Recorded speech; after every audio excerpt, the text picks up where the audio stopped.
Everything right there. I've got it there. I've got it there. I've got it there. Good morning, you fucks. Welcome to John Solo's Beer Brigade. I'm John Solo. It's Sunday damn morning, and I'm giving you your damn morning coffee. So you're going to shut up and take it, all right? Hi. I'm not feeling the slightest bit aggressive this morning.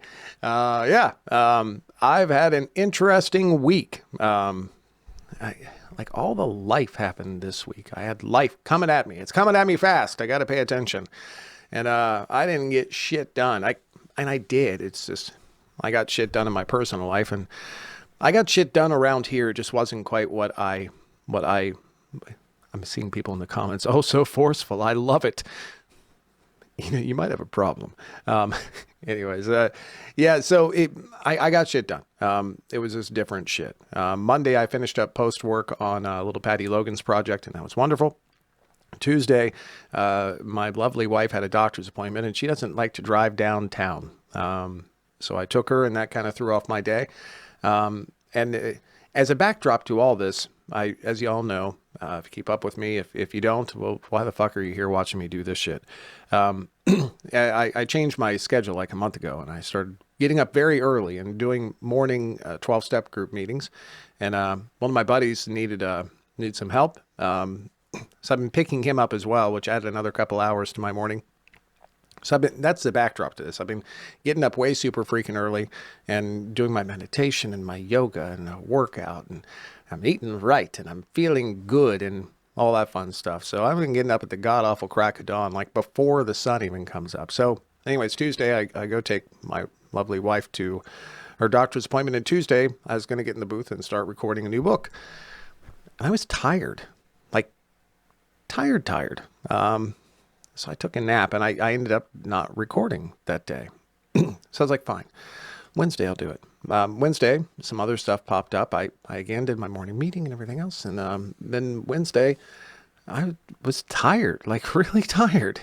And I didn't get, like, I don't get that tired. Normally, I wake up, I'm full of fucking energy. I'm a bouncing ball of damn joy, you like it or not. And I do my thing all day long, and then I go to sleep, and I sleep great. It turns out I was tired. So Wednesday, I decided I was going to take me a mental health day, and I contacted my lovely TNA Tracy, and she took care of all the stuff, so I didn't have to, and I took me a mental health day.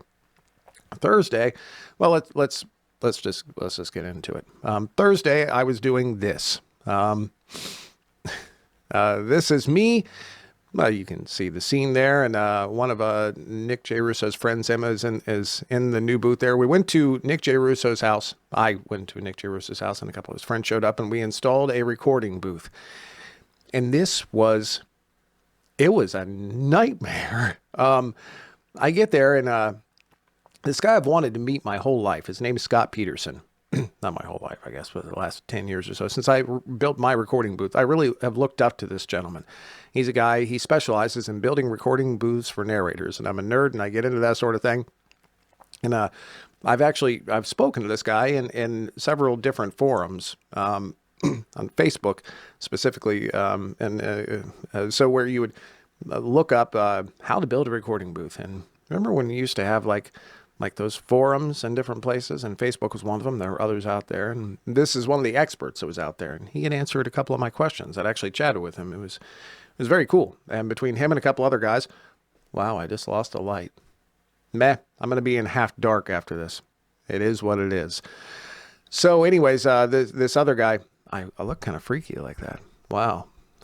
Dum, dum, dum, dum, dum, dum, dum, dum, dum. Anyways, he delivers this booth to Nick. I've always wanted to meet this guy, so it was cool to get to meet the guy. And he has a U-Haul. He's driven all the way from LA, and he gets out, and he's in probably not the best shape in the world. And he says, "Look, boys, I cannot help carry any of this stuff. I told Nick this, and I don't think 2 years is enough." And Nick and I were like, well, we got this covered. What do you mean 2 is not enough? I can handle this. It's not a problem. 2 wasn't a fucking enough. That's what I'm saying. There were 8 or 9 pieces, and each piece was in between 200 and 300 pounds, and each piece was the size of a small dining room table up to about a couch. And mind you, also, an important detail here is that Nick's booth room, it's basically a big walk-in closet where he's installing this thing, is upstairs. They're skinny stairs. They're narrow stairs. Skinny and narrow are kind of the same thing. And around a corner and like in the worst possible place you can put it. But that's where it needs to go. So Nick and I start and we dig in and we managed to get one piece, perhaps two pieces before we stop. And we're both out of breath and we're like, whew, good googly muggly, this is a lot. Let's start calling some friends. So he starts calling his and I start calling mine. And it turns out no friends are available because it's 2:00 in the afternoon and a lot of people have jobs and they work. But finally I was able to get a hold of my brother. My brother Lonnie, he is like me, but add 30 or 40 pounds of muscle. He's a muscle guy. He's really strong too. And he's my brother and we help each other out. So he says, hey, Lon works at a lumber yard. In fact, he works at a lumber yard not because he's unskilled labor at all, but because he likes to pick up heavy stuff for money. That's what he enjoys doing. He chose that job. So he is done picking up his, I don't know, 50,000 pounds worth of lumber that day, and then he comes and helps us. So now there's 3 of us. Nick and I at this point have gotten 5 of the 8 or 9 pieces ourselves. I think to myself, sorry, that has to be in a Melissa Gramling voice because that's what I sound like in my head. Self, you're going to have a damn heart attack. That's what I think. But I'm going to push through. So by the time this picture occurs, my brother has helped us get pieces 6 through 8 or 9, I forget, which is great because those were the worst pieces and they freaking sucked. And he takes off and it's about 6 or 7 o'clock. And now some of Nick's crew has showed up and we are putting it all together in the booth, in the little closet room in the booth. And it's not going together correctly. So I'm now on the floor using brute strength. Leg muscles are the largest muscles in your body. To push it together, manually shove it in, goddamn, because that's where it's going to go. It's going to go in there, I swear to freaking God. That didn't work out very well. We ended up using cinch straps, ratchet straps, and wrapped it around the entire booth. And we tried that, and it still didn't quite work. I had to leave at like 8:30 or 9 to film the Ramblin' Gremlin show. They were still going at it when I left. I went back the next day again and we got his microphone set up and his new preamp set up and all that shit and a headphone amp and they are set. So Nick should be up and running here. Maybe even today. I don't really know. So that is that. Next, I called this the week of distractions because by now that was Thursday and I still hadn't gotten shit done. So Friday morning I wake up and I do my meeting and I pick up my guy and everything. And I'm realizing this is Groundhog Day. And this is me during Groundhog Day. Like, what? Blinking light? Where? Who? Wow. Making wrong decision after wrong decision. So I decided, fine, you know what? This is just going to be the way this week is. I guess I'm meant to do this stuff. So I contact Tracy and I say to Tracy, and by the way, I sound like that when I talk to Tracy, not like Melissa Gremling. Tracy, I guess we're just taking this week off. I'm sorry about that. I don't mean to let you all down, but it is what it is. I'll get my shit together. And something that's been going on, I'm going to touch on in a second here, is just a general feeling of tiredness all week long. I don't know why. I normally sleep like a damn bald baby, which is pretty much what I am. But that's where we were at. Oh, hey, by the way, distraction. Goes right along with my distraction logo there. Black Rifle Coffee sent me a free coffee mug this month, and I'm really digging it. This has some weight. It has some heft. I like it a lot. Let me have a sip of that while I'm at it. Feel free to talk amongst yourselves. So Friday, I run back over to Nick's. I help out getting his preamp and everything set up. I've already talked to Tracy. She's taking care of contacting the masses. And we come into yesterday. Listen, I've not made it to my P.O. box yet. I should stop by there today. I'm going up to my family's later. A week of distractions. By Saturday, I have determined, you know what? I needed this. I guess I really did need this. I slept a lot. I slept a ton. All of a sudden, I just caught up. And that brings me to my next, that right there. That is not a picture of my bed. I don't take that good of pictures, but it's a picture of a bed. And that pretty much shows what I did between Friday and Saturday. I slept and I slept and I slept some more. And it was wonderful. Apparently I needed it. Apparently getting up I've been getting up at 5, so this week was more like 4:30 because I had to pick up my buddy. And I just caught up on sleep, and it turns out, I mean, y'all can tell I feel pretty good today. I feel all right. I did not all week long. I was tired and draggy. I forgot how important sleep is. See, working the schedule, oftentimes I still would have a hard time going to bed when I needed to at about 9 p.m. to get up at 5 and get my requisite time. By the way, Taylor, yeah, Silencer Smooth is fantastic. The Murdered Out one is great too. I also got the AK-47. And that's really good. I'm just trying that this month. We get 2 bags, and this month we always get the Silencer Smooth because I think that's the best. But the AK-47 I'm trying this month. Your husband might need that. I figured out a couple of years ago that I need in between 8 and 9 hours laying down in bed to get the proper sleep that I need. And I was able to measure this with data, science. The Whoop strap that I used for a while, I got rid of it because I got all the data I needed. I figured out that my sweet spot is if I lay in bed for 8 or 9 hours, I get between 7 and 8 hours sleep, and my heart rate and my heart rate variability is at its peak. And if I get proper exercise and if I keep a good attitude and I eat right, all those things combine to making me feel like the best I can feel physically, which puts me in a great state of mind to be able to do what I need to do as effective as I can be. To be the best John I can be and to be better than I was the day before. That's kind of the goal. So that's kind of what I require. So the last month, I've not been doing that because I know I need to get up at 5 or sometimes even 4:30. Staying gone. I don't know. Did I mess up the ticker? I don't know, Trace. Really? You're just going to sit around here and just point out when I fuck up? That's what you're going to do today? Fine. All right. Cool. That's you being the best you can be, huh? Just point out what your narrator fucks up. Thanks a lot. Yeah, maybe if we all did that in life, just wandered around and pointed out what other people fucked up, it'd be better, but I doubt it. Thank you. I'm sorry I messed it up. I'll fix it. Not right now, but I'll fix it.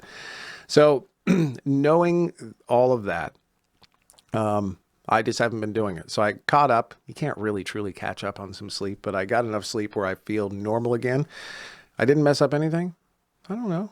Never stay gone. I'm starting to work on it today. I'm doing pre-production voices. Why are you yelling at me? Don't take that tone with me, Missy. I got a bunch of sleep is what I'm trying to say. And I feel pretty good. I feel a little better than I did the day before, which is good.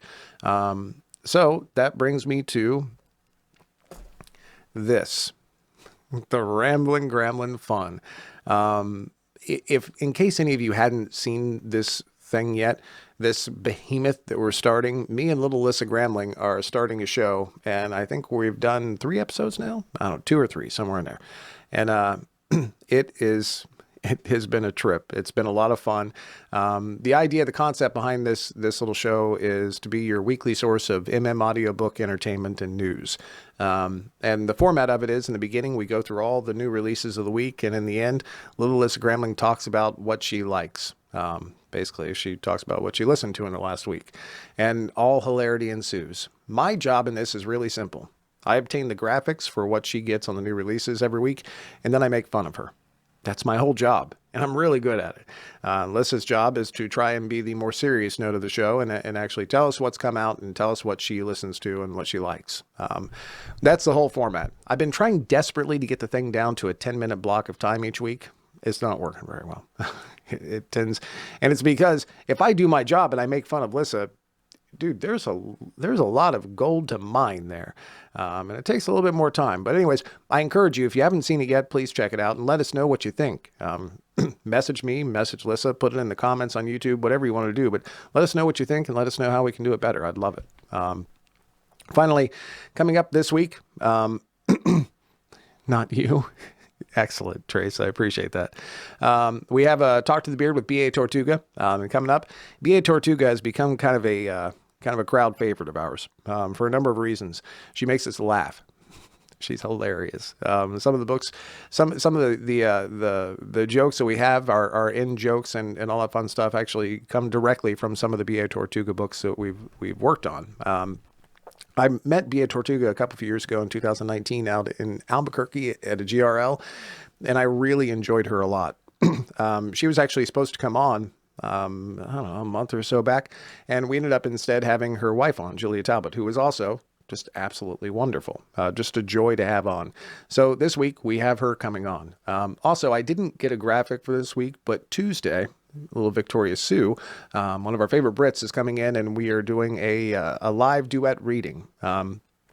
And that is going to be from her last Bunny and the Panther book. And we're also doing a Mad Lib with it. And Tracy's been put on task to kind of put together how we're going to work this Mad Lib. I'm sure it's going to be wonderful, but we're going to try and make that entertaining. And I have no doubt it's going to be, because Victoria Sue in a room with anybody is just a hoot. So we got that coming up.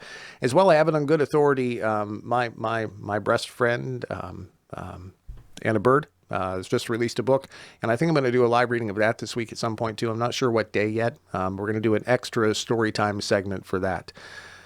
So coming up on, of course, what everybody comes here for every week. I just finished True Order, Prosper Woods Chronicles, Book 4 by Little Patty Logan. Let me get a drink of coffee before this. Clear the cum out of my throat. Okay, Book 4 by Patty Logan. It's actually Book 5, not Book 4, or maybe it's Book 4.5, I don't know. There was an intro to the series, but the Zahn wouldn't let the author put it up as a prequel. Or maybe it's the other way around. Maybe he would, or she. It's the 21st century after all. But that would have messed up with the running order. Come to think of it, maybe that's why the Star Wars movies are all out of order. Did Amazon fuck up Star Wars? I mean, I don't want to bash anyone, because I like my stuff delivered yesterday as much as the next man or woman. But really, come on, man. Or woman, 21st century. People really need to watch episode 4 first. Otherwise, they're bound to think Star Wars is a bunch of crap. And to be fair, about 75% of it isn't worth the time investment, much like pistachios. But once you get to the good stuff, you're like, oh my God, these are delicious in my mouth. Where were they my whole life? And do you think Vader has a colostomy bag in there? Does he, or she, always smell like colostomy poo? Because that's really smelly poo. No wonder everyone looks all sour-faced around him. And they can't even say anything about it, because he just force-strangled them, which may be a blessing. In fact, maybe he's just a really good guy who feels horrible that everyone has to smell his big old colostomy poo bag all the time, so he's just trying to help them by cutting off their ability to breathe. I mean, he's just misunderstood.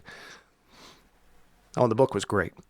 Currently, I'm working on Never Stay Gone. This is Big Bend, Texas Rangers, Book 1 by Tal Bauer. Every time I think of Tal, I think of Whisper, and I get a little fearful. I think it's the anticipation of knowing that what I'm about to go through is probably going to hurt, but it'll be worth it in the end. And you know, that's probably a lot like how Darth Vader felt when he had to get that suit. Otherwise, Hayden Christensen would have had to wander around with a big bag of poo showing to the whole world. Maybe it'd be hard to be like number 2 in charge of the entire universe. I'm sure he's like, yeah, no, the cape does help. And yes, it does cover everything somewhat, but maybe if you could give me a helmet with some sort of air filtration, because you know I'm the Dark Lord of the Sith. And speaking of pith, how do you think he pees in that suit? So yeah, that's what I think of when I think of Tal. Coming up next, we have the Dragon Scholar, Dragon Horde Book 1 by Minerva Howe, a.k.a. Julia Talbot. I haven't read this yet. Tracy's reading it. I hear it's hot, because dragons are hot, literally. You know, the word literally has been so completely overused in modern society that as soon as someone says literally, I judge them. I'm trying not to, because it's my fault. I'm disturbed and old judgy McJudgernaut over here. But most people don't know what literally even means. Not that I do. Come to think of it, I don't know what a lot of stuff means. I bet you're judging me right now. Look, I didn't even finish high school. I still managed to pay my bills. I showered this morning. I haven't strangled anyone for smelling my colostomy poo today. What the hell do you want from me? Can't we all just get along? And finally, In the Wings. And by the way, this graphic is brought to you by Melissa Gramling. Thank you very much, Melissa Gramling. We have Bound by Love by Little Patty Logan coming up with a couple of surprises in the wings. And when I was writing this, I was like, I misspell surprise every single damn time. I always think it should be spelled like surprise without the R in it. I think it's because I'm very street. You know, I'm cool, like in a very urban kind of way, like surprise. I should probably have a rap name like Sir Judgy McJudgernaut or Lord Vader Poo or some other thing the kids would get jiggy with. See, I'm cool like that. I'm bitchin'. So that is our morning coffee. I love you, fucks. Thanks for hanging out. I'm going to go play games with my brothers. I have Nick coming over this afternoon after I get back. He's got to pick up a little piece of gear. And then my kids coming over, old vanilla, white chocolate. And that's what we're doing. So we will be working tomorrow at noon. I can promise that. We're going to be in the booth at noon. We're going to be starting Tao's book. Jane has been anxiously waiting. She's been messaging me every day, saying things like, I'm not worried. I'm not concerned. Just checking in with you. And I think what it is she's like, where the fuck is Tao's book? And why aren't you working on it right now? I want my entertainment. So coming from one judgy McJudgernaut to another, this bitching cool lad is going to go play some games. Have fun, y'all. I love you to death. I will see you tomorrow.